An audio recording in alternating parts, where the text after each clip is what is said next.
Hi, it's Dorothy Guinan with Scrapbooking Quebec. This week I'm joining the Punched Out Thursday to Die For collaboration.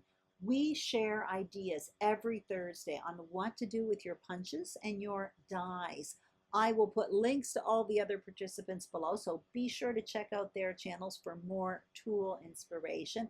In this video, I'm going to be creating a 12 by 12 layout and using a page design that's great for leftovers, but it's also great for using up picked over collections or collections that you're just tired of seeing in your stash. It's almost like it breathes new life into these older products. I'm also going to be creating embellishment clusters with die cut pieces, and I'm going to be layering these pieces to add tons of texture to the layout.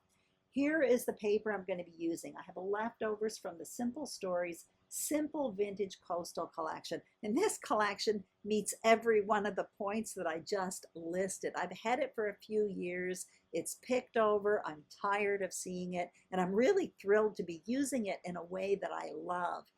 Here are the tools I'll be using. Some of them are from my stash, and others are brand new releases from the 2022-2023 Stampin' Up catalog. I will talk more about these tools throughout the process, and I'll list everything in the description box below. So here's what's on my desk. I started preparing my frame style foundation page. In the end, it's going to have 3 pieces. Right now it has 2. I gutted one of them. I also rounded the corners on that white cardstock. I'm showing you that I have one 7x5 photo. I cut out 2 mats for that. And here are the papers that I've selected. Again, a lot of them scraps from this Simple Stories Simple Vintage Coastal Collection. I also have a basket of tools handy. I definitely will be digging into that. But the first thing I want to do is finish preparing my frame style foundation. Now, normally I do this off screen, but I decided to do it on camera this time because I wanted to show you this paper. It's one of those cut apart sheets. There are 36 little squares there, and it's very pretty. Obviously, I could use it for embellishments, but I often look at these papers and I scratch my head. I wonder how I'm going to incorporate it into a project. One way I like to do this is to use it as a frame. So you can see that I've gutted it there, and now what I'm doing is adhering the other 2 pieces of the foundation page on top. What that's going to do is give me a nice frame. You can no longer tell there are little squares all over the place, and it incorporates all the colors in the collection. I really do like that look, and I find it's a great way to use some of these awkward papers. I'm going to continue preparing my foundation page now. So what I'm going to do is take 3 different pattern papers, and I'm going to cut up from those 3 papers 7 strips of paper. They are all going to be identical in size. We'll put measurements on the screen in a little bit. And earlier in the video, I mentioned that this page design is great for basically breathing new life into collections that you may be tired of seeing. This is a perfect example. I was really tired of seeing this collection, but what you're going to see I do with those strips of paper is create almost a new pattern paper. For me anyway, it's much more exciting than looking at the papers that I had hanging around collecting dust for the past few years.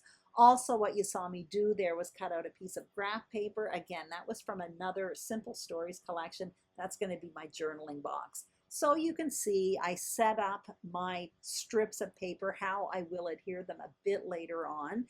And what I'm doing first though is just ripping the ends of each one of these strips. I'm using a tearing tool from Creative Memories. Obviously you don't need that to tear paper. And before adhering these strips to the page, I am going to apply a bit of ink. So the color I'm using is Morning Mist by Versifying Claire. I'm just adding a very light touch of ink around each one of these strips of paper. I'm not a big inker, but when I use lots of layers or when I use strips of paper like this, and certainly when I mix up pattern papers, I do like to add a bit of ink. I just feel it brings everything together. At this point, I decide to rip the bottom of my journaling box, but I'm not going to ink that one up like the other pieces. And now I'm going to adhere these strips of paper to the page. What's important to me here is to maintain an equal margin on the right and on the left. So you're going to see me, I start by adhering the strip on the left, and then I do the one on the right. And then what I'm going to do is fill in the strips in between those strips of paper. I want them to be equal distance from the edges. And there's another thing I want. I want there to be a decent amount of that white space there, just to maintain my own personal style. I like white space on a layout. For me, it gives my eye a room to rest. Now, for some people, that's not important, and that's fine because there are lots of different styles and there's not one that's right.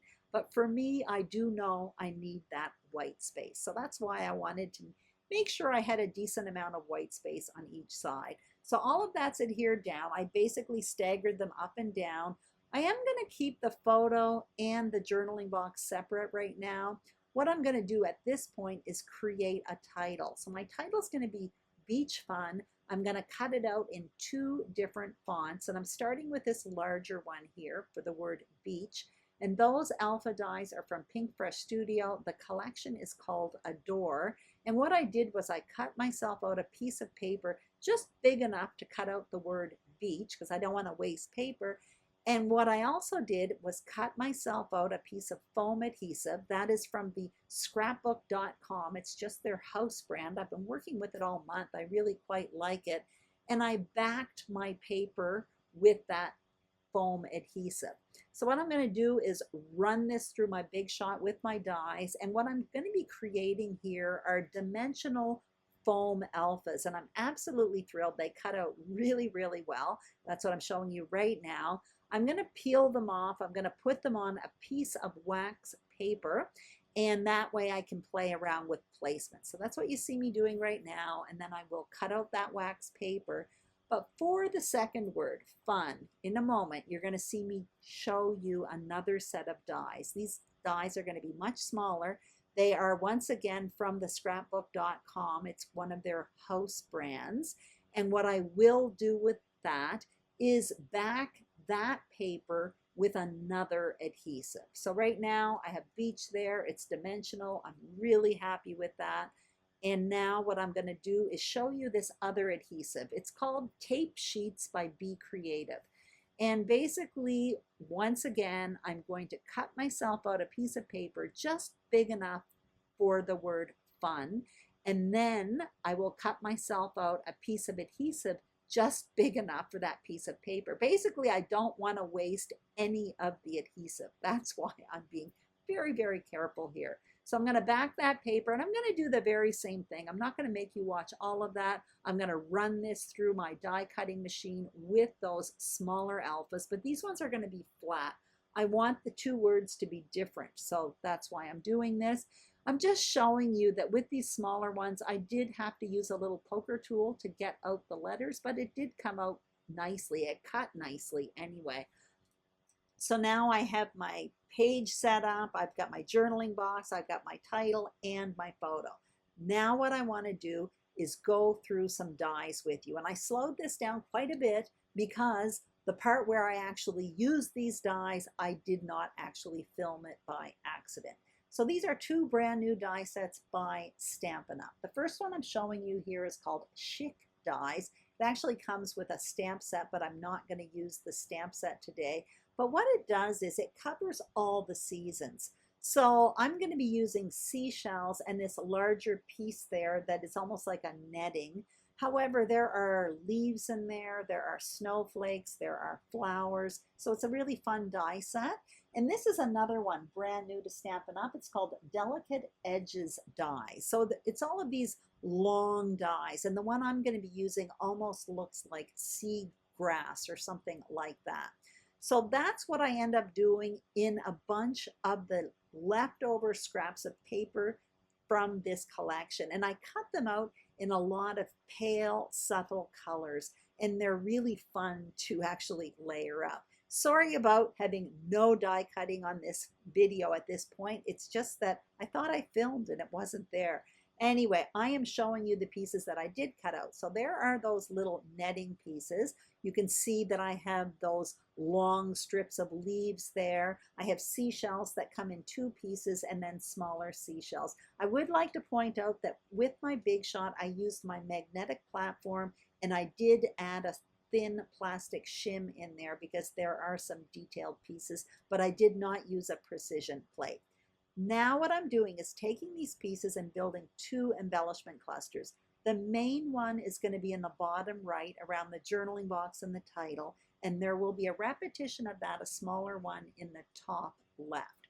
So I'm starting with the bigger pieces there. So I have the grass, and then I come in with the netting, and eventually I come in with the seashells, and then I do have some really tiny seashells as well.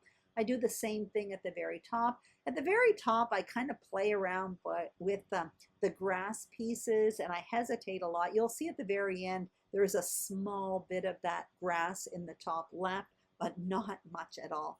The main cluster is going to be at the bottom right, and I really want to maintain and keep that area as the main embellishment cluster. But you can see I'm overlapping a lot, and a lot of the colors are really subtle. I've got beige and beige, that green is very pale, that peach color is very pale, but by piling them up, even though there's not a lot of contrast, it adds a lot of texture. I'm really quite happy with the look.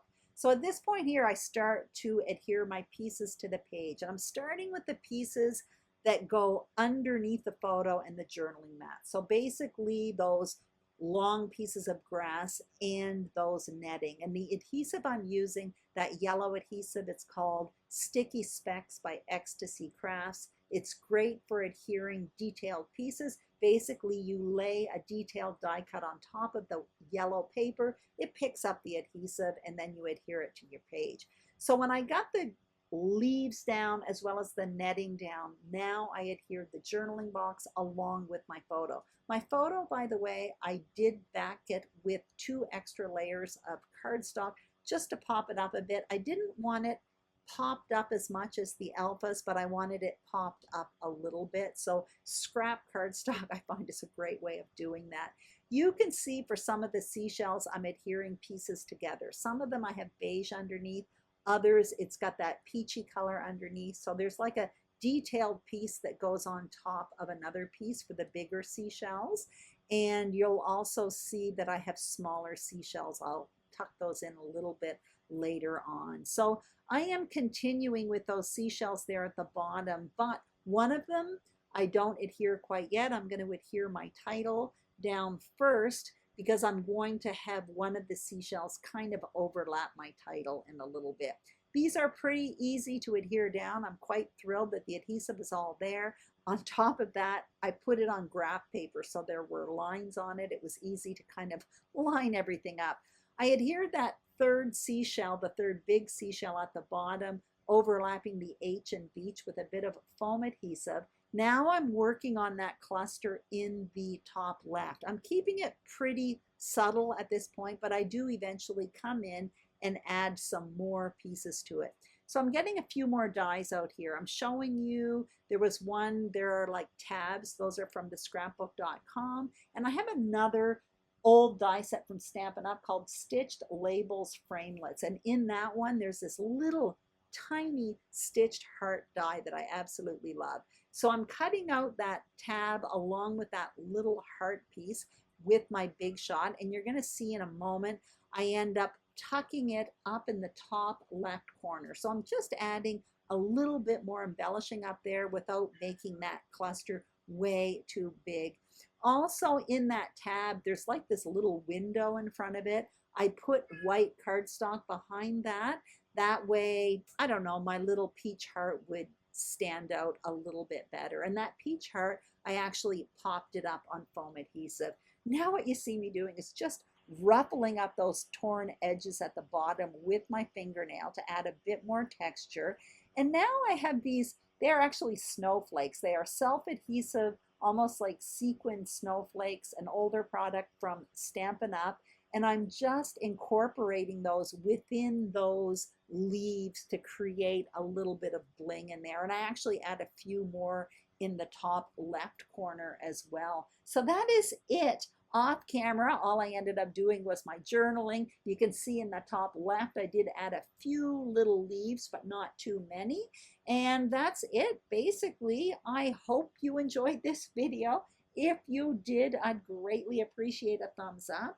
If you haven't subscribed to my channel, I would be absolutely thrilled if you did. And if you are a subscriber, thank you very, very much. Don't forget to check out all the other participants. Their links are in the description box below. Have a fantastic day, and I'll see you soon on YouTube. Bye-bye.